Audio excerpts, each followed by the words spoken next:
Can a city be a color? Now that's a really interesting question. I think a city can be green because of all its trees, a city can be gray because of all its buildings, but can a city actually be a color? Now I ask myself that, I think there is a city that is a color, and that city is London, England, and that color is red. And the reason that color is red is because of Arsenal. Now they're one of the biggest clubs in world football. I think they have one of the biggest fan bases in world football. They have one of the biggest fan bases in America. And when you're talking about the established elite of world football and English football, you have to talk about Arsenal. 13 league titles, 14 FA Cups, 2 League Cups, 16 Community Shields, and 1 European Winners' Cup. Now in London, there are 2 other clubs that you could say kind of think that they are the club of London and that they rule over London. That club is Chelsea and Tottenham. Now Chelsea on the left, I will admit, in the last 20 years, they've had the most success of any London club. They have 6 league titles, 8 FA Cups, 5 League Cups, 4 Community Shields, 2 Champions Leagues, and 1 Europa League. Tottenham, on the other hand, have 2 league titles, 8 FA Cups, 4 League Cups, and really nothing else. They haven't won anything since 2008.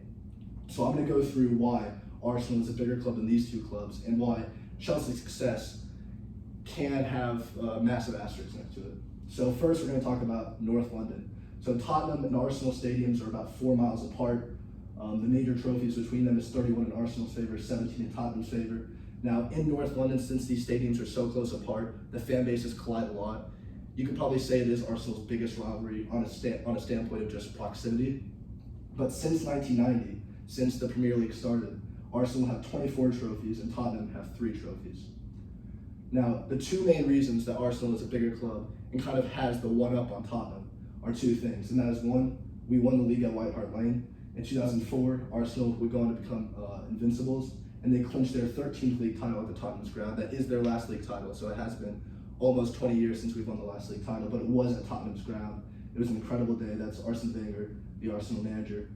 And I think that just showed Tottenham that it's going to take them years to get to the level that Arsenal's at. Now, the second reason is Sol Campbell. So from 1992 to 2001, he was one of the biggest players in Tottenham's history. And I think at his peak, he was one of the best central defenders in world football. So he had 255 appearances for the club. And if you talked about Tottenham, you were talking about Sol Campbell. Yet in 2001, he decided that he wanted to win. He obviously was not winning much with Tottenham at the time. So he made the move to Arsenal. And then he won 7 trophies with the club. He was part of the Invincible squad that would win the league at White Hart Lane. As you can see there, I think it's a good representation of playing for Tottenham and playing for Arsenal. You know, happy, sad, or sad, happy. Now, the second club we're going to talk about is Chelsea. So they're in West London. They were bought by Russian oligarch Roman Abramovich in 2003. I've been to a few Chelsea games in that part of town. It's a bit posh. As I like to say, it's a posh club for posh people. So I think the main thing with Chelsea and the issue that they have when they talk about like them being one of the big elites in English football and European football is that the fact that they have no history. So before Roman Abramovich took over, they only had 1 league title, 3 FA Cups, 2 League Cups, and 2 Community Shields. They were kind of known as a mid-table club that wasn't really doing anything in the Premier League at the time. They would win the occasional FA Cup, but at the end of the day, the history was never there. They had a decent stadium, the fans were okay, but it was really hard for them to actually sell out a stadium. But then in 2003, when Roman Abramovich took over the club, since they've won 5 Premier League titles, 5 FA Cups, 3 League Cups, 2 Community Shields, 2 Champions League, and 2 Europa Leagues. Now the 2 Champions League is a very important part, and the Europa League was over Arsenal. But the Champions League, you could say, 1 year they faced Man City, it was kind of the COVID year, and the other year they basically just had a last-minute winner against Bayern Munich. But in a sense, you can see that after Roman Abramovich took over, and he was probably the first owner in world football to actually go into a club that wasn't that big, throw a bunch of money into them, and then they saw success. So the issue is with that is that he has a massive friendship with Vladimir Putin. So in 2022, when the invasion of Ukraine happened, he was forced to actually sell the club by the English government. And it came out, a lot of people knew about it, but it came out in the media that he was close personal friends, both on like a personal and both on a business level with Russian President Vladimir Putin. And since then, he's really failed to actually say anything against the war in Ukraine. So obviously, that's kind of a sign that not only are Chelsea's trophies, they mean something. They had good players, they had a good manager, and the fans were behind them.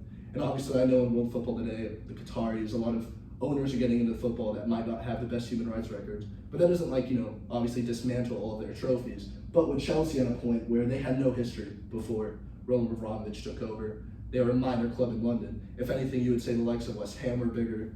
Some other London clubs now that Chelsea think of themselves a bigger club, but for a while they really weren't that. And before Roman Abramovich took over, they were not much.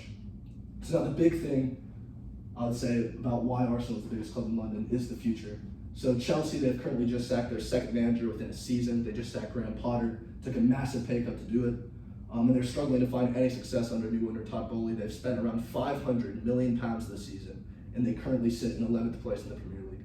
So those results are simply not there. Tottenham also just fired their manager, Antonio Conte. It looks like their title drought will continue.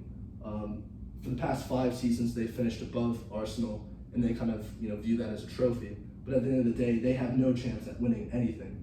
It seems like it's just the type of club that they are, where they'll either bottle it or they just won't even get there in the first place. Now, Arsenal, on the other hand, have a really bright future. They currently sit first in the Premier League under new manager Mikel Arteta. The fans have a chant, as you can see right here. We've got Super Mick Arteta. He knows exactly what we need. Tierney at the back, Gabby in attack, Arsenal on the way to Champions League. He's completely revolutionized the club, and for the first time in over a decade, it seems like the fans and the club are on the same page. And it looks like the future is bright in London, and that is why London is red.